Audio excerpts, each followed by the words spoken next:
Hello दोस्तों, आपका हमारे चैनल पे स्वागत है। आज से हमारा नया टॉपिक चालू हो रहा है।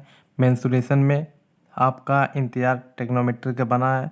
हम ट्रिग्नोमेट्री के क्वेश्चन लाएंगे, तो हम आज से स्क्वायर पे भी फोकस करेंगे, तो साथ साथ में स्क्वायर के यानी कि फिगर वाले क्वेश्चन को भी आगे बढ़ाएंगे। कैसे करेंगे तो ध्यान दीजिए, मैं आपको यहाँ पे एक एक फिगर के टॉपिक वाइज क्वेश्चन लेके आऊँगा, तो आप समझते रहिए। और चैनल पे नए हैं तो चैनल को सब्सक्राइब कर लें और वीडियो को जाके पिछला वीडियो देखिए कितने क्वेश्चन को किस तरह ट्रिक के माध्यम से कराया गया है।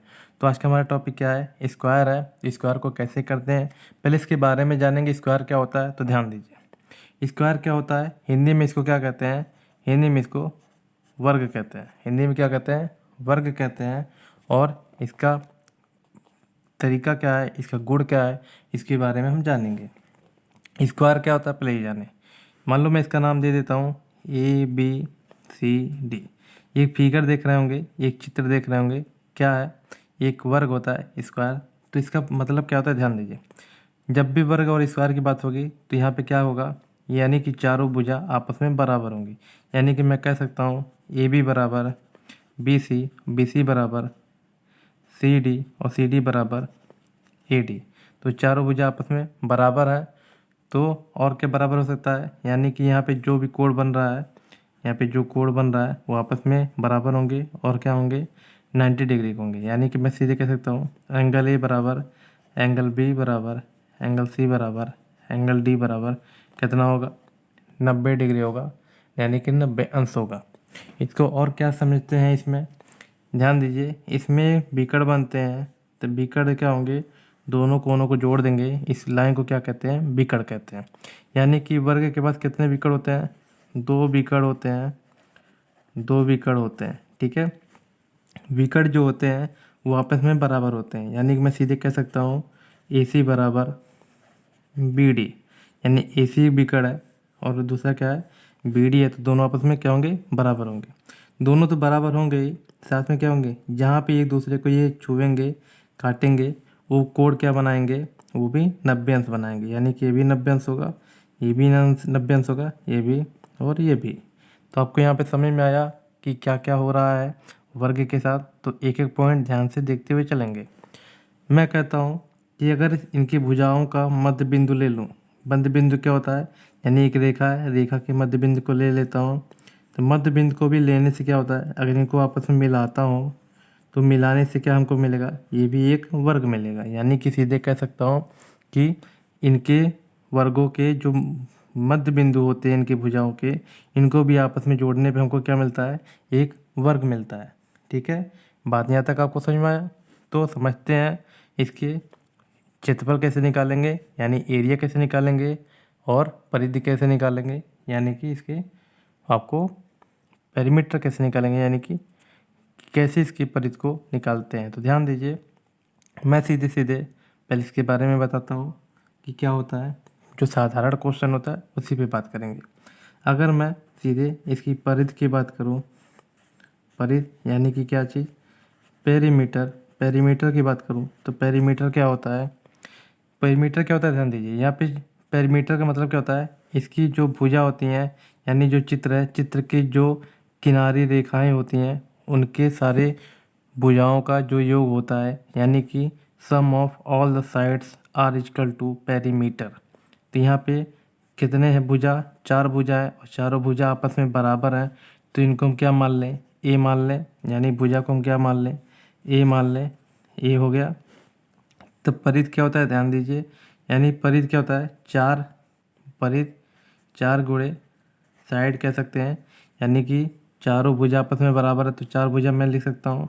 तो क्या हो सकता है, 4 गुणे भुजा कितना है, ए है, तो भुजा को मैं क्या लिख सकता हूँ, ए लिख सकता हूँ। यानी कि 4 इंटू ए क्या निकल के आ गया हमारा, ये हमारा निकल के आ गया पेरीमीटर, यानी कि परिध निकल के आ गया। ठीक है, आगे हम निकालते हैं क्या चीज़, एरिया निकालते हैं, यानी कि क्षेत्रफल निकालते हैं। क्षेत्रफल क्या होता है ध्यान दीजिए, क्षेत्रफल होता है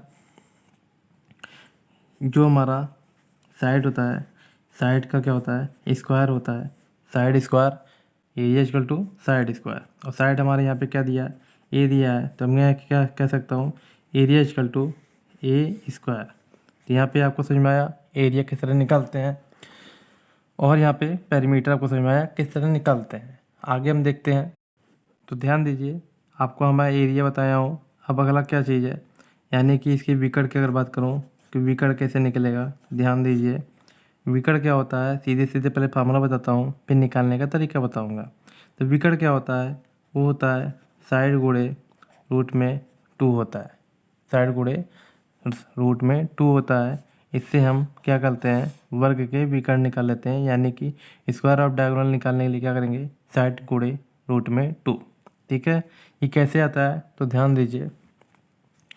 अगर मैं यहाँ से वर्ग का एक हिस्सा निकाल लूँ, वर्ग का एक हिस्सा निकाल लूँ, तो यहाँ पे इसकी भुजा क्या दिया है, ए दिया है, और यहाँ पे इसकी भुजा क्या दिया है, ए दिया है। और ये पूरा लंबा हमारा क्या हो गया है, वो हमारा डायगोनल हो गया है, जिसको हम डी से पता लगा लेते हैं। ठीक है, आपको पता होगा यहाँ पे 90 अंश बना है, तो मैं यहाँ पे सीधे क्या लगा दूंगा, पाइथागोरस लगा दूंगा। यानी कि अगर आपको पाइथागोरस भी नहीं पता है तो ध्यान दीजिए, पाइथागोरस क्या होता है। अगर मैं यहाँ पे नाम लिख देता हूँ तो क्या होगा, A C square equal to A B square plus B C square, ये होता है पाइथागोरस। यहाँ पे ए सी स्क्वायर, ए सी क्या दिया है, डी दिया है, तो मैं डी स्क्वायर कर लूँगा। ए बी क्या दिया है, ए दिया है, तो ए स्क्वायर कर लूँगा। प्लस बी सी क्या दिया है, वो भी दिया है, वो भी ए स्क्वायर कर लूँगा। यहाँ क्या हो जाएगा, डी स्क्वायर इक्वल टू, ये क्या हो जाएगा, 2a स्क्वायर हो जाएगा। यहाँ से ध्यान दीजिए क्या हो जाएगा, यहाँ से अगर मैं निकालता हूँ तो क्या होगा मेरा, डी बराबर रूट में 2a स्क्वायर होगा। ए स्क्वायर आपका बाहर निकल जाएगा और अंदर क्या बचेगा, रूट में 2। तो यहाँ से मेरा देखेंगे आप कि आसानी से डायगोनल का फार्मूला मिल गया। ए यानी कि क्या था, साइड था, और रूट में 2, तो ये हमें निकालने का तरीका पता चल गया, किस तरह से डायगोनल निकालते हैं। तो आपको ये पता चल गया, और आगे देखते हैं कितने तरीके के और फार्मूले बनेंगे। तो ध्यान दीजिए और क्या क्वेश्चन पूछता है। कुछ क्वेश्चन ऐसे आते हैं जो एरिया दिया रहेगा और हमको क्या निकालना रहेगा, तो हमको डायगोनल निकालना रहेगा। तो क्या करेंगे, आप सोचेंगे मैं एरिया से यहाँ के निकाल लूँगा भुजा से चले जाऊँगा डायगोनल पे। आप ऐसा कुछ भी नहीं करेंगे। आपको मैं सीधे बता देता हूँ एरिया और डायगोनल के बीच में रिश्ता क्या होता है। अगर मैं एरिया इक्वल टू 1/2 कर दूँ और क्या कर दूँ, डायगोनल का स्क्वायर कर दूँ, तो मुझे यहाँ पे एक रिश्ता मिल जाएगा क्या, कि अगर एरिया दिया रहेगा तो मैं डायगोनल वर्ग का निकाल सकता हूँ, या तो डायगोनल दिया रहेगा तो मैं वर्ग का एरिया निकाल सकता हूँ। तो इस फार्मूले का यूज करेंगे हम आगे प्रश्नों में। तो ध्यान दीजिए, आप ये फार्मूला नोट कर लेंगे। और आगे मैं एक और बताता हूँ क्या करेंगे, कि अगर एरिया दिया रहे और पेरीमीटर के बीच में रिश्ता निकालना रहे तो क्या करेंगे। तो मैं सीधे आपको फार्मूला बता दे रहा हूँ। एरिया इक्वल टू क्या होता है, पी स्क्वायर अपॉन 16 होता है। Area equal to p square upon 16 होता है। तो इस फार्मूला के माध्यम से अगर एरिया दिया रहेगा तो पेरीमीटर निकालेंगे वर्ग का, और पेरीमीटर दिया रहेगा तो एरिया निकाल लेंगे। तो आप ये 2 फार्मूला नोट कर लें। मैं इसका प्रयोग आगे प्रश्नों में करूँगा, यानी कि आगे क्वेश्चन में कैसे करेंगे तो इसका मैं प्रयोग करूँगा। ठीक है, तो अगर एक क्वेश्चन और पूछ लेगा क्या, डायगोनल और पेरीमीटर के बीच में अगर कोई रिलेशन पूछ लेगा तो फार्मूला क्या लगाएंगे। ध्यान दीजिए, मैं सीधे कह सकता हूँ डायगोनल इक्वल टू क्या होगा, पी अपॉन 2 रूट में 2। ठीक है, इस छोटे से फार्मूले को आप यूज करके क्या कर सकते हैं, डायगोनल अगर दिया रहेगा स्क्वायर का तो पेरीमीटर निकाल लेंगे, और पेरीमीटर दिया रहेगा तो डायगोनल लगा लेंगे। मैंने आपको यहाँ पे 3 तरीके के फार्मूले बताए, किसके किसके बीच में रिलेशन। ए और डी के अगर क्वेश्चन पूछा रहेगा तो ये फार्मूला लगाएंगे, ए और पी के बीच में पूछेगा तो ये फार्मूला लगाएंगे, और डी और पी के बीच में दिया रहेगा तो इसको लगाएंगे। ठीक है, तो इस फार्मूले को यूज करके हम अपने प्रश्नों का उत्तर बहुत छोटे में जवाब दे सकते हैं। तो आपको यहाँ पे आज पूरा डिटेल जितना भी स्क्वायर के बीच में नोट्स होता है आपको पूरा डिटेल मिल चुका है। अगले पार्ट में हम इसके प्रश्नों को लेकर आएंगे, जो देखेंगे कि किस तरह से क्वेश्चन लगाएंगे। तो आप पूरा क्या करिएगा, सारे जितने मैंने फार्मूले बताए हैं, जितना भी तरीका या जितने भी प्रॉपर्टी बताए स्क्वायर के, आप उसके बारे में पढ़ लेंगे।